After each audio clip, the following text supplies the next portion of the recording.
Hi friend, नमस्कार। मैं इनके जी महाराज सागर भाई। तो चलिए फ्रेंड, आज हम बात करते हैं ऐसा वशीकरण है कि यदि आप काला कौवा काला कौवा मिल जाए और किसी को आप बस में करना चाहते हैं, उसको बस में करके रखना चाहते हैं, तो आज हम आपको बताएंगे कि काला कौवा यदि मिल जाए आपको मरा हुआ। वैसे तो कौवा मरा हुआ मिलता नहीं है, कौवा जल्दी मरा हुआ नहीं मिलता, पर जो बिजली होते हैं, लाइन होते हैं, करंट के द्वारा कभी कौवा मिल जाता है मरा हुआ। तो उस कौवे से बहुत सारे काम होता है। ठीक है, काला कौवा होना चाहिए। दो तरह के कौवा होते हैं, एक काला होता है बिल्कुल, और एक काला तो या दूसरे रंग का जो भी होता है। तो कौवा जो है मिल जाए आपको, तो कौवा का जो पंख होता है उससे भी तंत्र क्रिया में काम आता है, और जो उनके जीव हैं।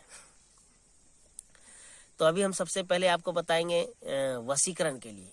यदि आप किसी को वशीकरण करना चाहते हैं तो काला कौवा का जो पंख है, दोनों आगे वाले पंख, ठीक है, वो दोनों आगे वाला पंख ले लें और उससे आपको तीव्र वशीकरण करना है किसी को भी। तो काला कौवा का पंख ले लें, दोनों जो बड़े वाले पंख होते हैं, ठीक है, आप देखेंगे ऐसे बड़ा बड़ा फिर छोटा ऐसे होते जाता है। तो जो बड़े वाला पंख है दोनों का ले लें, और दोनों पंख को लेकर के जिसको आप वशीकरण करना चाहते हैं, ठीक है, उस पंख के ऊपर में आप वाइट जो मार्कर पेन होता है, एक वाइट वाला, जिससे लिखावट मिटाता है ना, उससे या जिससे आपको दिखाई पड़े, आप एक जो कौवे का पंख है उस पे उस लड़की का नाम लिख ले और दूसरे पंख पे आप अपना नाम लिख लें, ठीक है।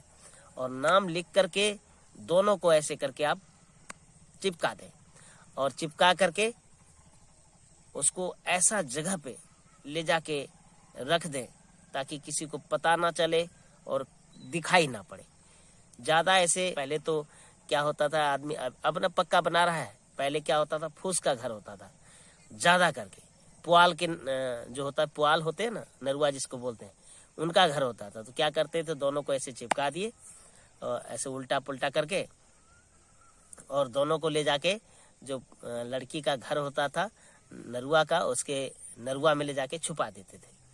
तो जब तक वो दोनों पंख एक जगह सटा हुआ रहता था, तब तक उस लड़की से जो है वशीकरण हुआ रहता था, यानी समझिए कि उनके साथ उसका मिलन हमेशा होते रहता था। फिर वो पंख निकाल दो और दोनों को अलग अलग जगह कर दो, फिर अलग हो जाते थे। लेकिन जब तक साथ में रहेगा तब तक वो आपके साथ में ही रहेगी, चाहे वो कहीं चला जाए, आपके बिना वो रह नहीं पाएगी, ठीक है। तो ये सबसे साधारण वशीकरण था। लेकिन कौवा काला होना चाहिए, दूसरा कौवा नहीं होना चाहिए, बिल्कुल काला होना चाहिए। और ये क्रिया जब आप करेंगे, चाहे किसी दिन भी मरा हुआ हो कौवा, कभी भी मरा हो, उससे कोई मतलब नहीं है, लेकिन आपको ये क्रिया करना है, आपको करना है क्रिया केवल शनिवार को ही, कोई दूसरा दिन में नहीं होगा। शनिवार को करें, फिर देखिए आपका जो, अब मान लिया जाए देखे हैं कभी, आज देखे, आज दिन शुक्रवार है, तो अब क्या करें गुरुजी, आज ही कर ले, ना, आज उसे लेकर के आ जाइए और घर में मत रखिए उसको, घर से बाहर में कोई अच्छा जगह में उसको छुपा कर रख दीजिए। फिर शनिवार आएगा 11 बजे रात में आपको शुरू करना है, ठीक है, और देखेंगे आप चमत्कार, फिर गजब हो जाएगा। तो आपको तो पूरा विधि बता दी, ये कोई मंत्र नहीं है फ्रेंड, बिल्कुल तंत्र है, बहुत सारे तंत्र हैं। गुरु भी जो है, ये सब जो गुरु है ना, तंत्र जमाने में बहुत सारे ऐसे तंत्र क्रिया है जो सिखाता है। ठीक है फ्रेंड, धन्यवाद।